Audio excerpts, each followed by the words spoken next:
ஒரு ஊர்ல ஒரு ஸ்கூல்ல நடந்த அற்புதமான ஒரு நிகழ்வு தான் இது. ஒரு ஆசிரியர் ஒருத்தவங்க பாட வேலையில இறுதியில மாணவிகளை ஊக்குவிக்கிறதுக்காக ஒரு சிறிய தேர்வை நடத்துனாங்களாம். அதுல வெற்றி பெற்ற மாணவிகளுக்கு ஒரு புதிய காலணி ஒரு ஜோடி வாங்கி தரேன் அப்படின்னு சொல்லியிருக்காங்க. அனைத்து மாணவர்களுமே மிகுந்த மகிழ்ச்சியோட தேர்வு எழுதினாங்க.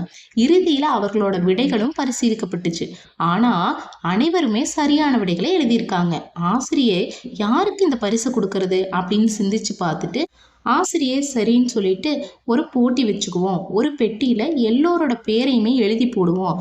அந்த பேர்ல எந்த பேரு செலக்ட் ஆகுதோ அவங்களுக்கே நம்ம அந்த பரிசை வந்து கொடுக்கலாம் அப்படின்னு சொல்லிட்டு சொன்னாங்களாம். சரின்னு சொல்லி எல்லோரோட பேரையும் அந்த பெட்டியில எழுதி போடுறாங்க. குலுக்கி எடுக்கும்போது சுவாதிங்கிற பேர் தான் வருது. அந்த மாணவிக்கே அந்த பரிசை வந்து வழங்குறாங்க. அந்த மாணவி தான் அந்த வகுப்பிலேயே மிகவும் ஏழ்மையான மாணவி. ரொம்ப காலமாவே தேய்ந்து போன காலணிகளை தான் வந்து போட்டுட்டு வந்திருக்கா. அந்த மாணவிக்கு ரொம்ப மகிழ்ச்சி.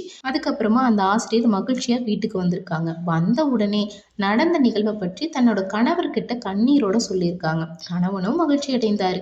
அப்பவுமே அந்த ஆசிரியர் வழக்கத்துக்கு மாறாக தொடர்ந்து கண்ணீர் வடிச்சிருக்காங்க. கணவர் மீண்டும் வந்து காரணம் கேட்டிருக்காரு.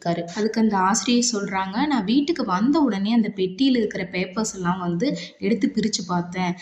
வகுப்புல இருக்கிற எல்லா மாணவிகளுமே அவங்களோட பேரை அந்த பேப்பர்ல எழுதாம அந்த சுவாதியோட பேரை எழுதியிருந்தாங்க. அந்த சுவாதி வந்து வகுப்புலேயே ஏழை மாணவி.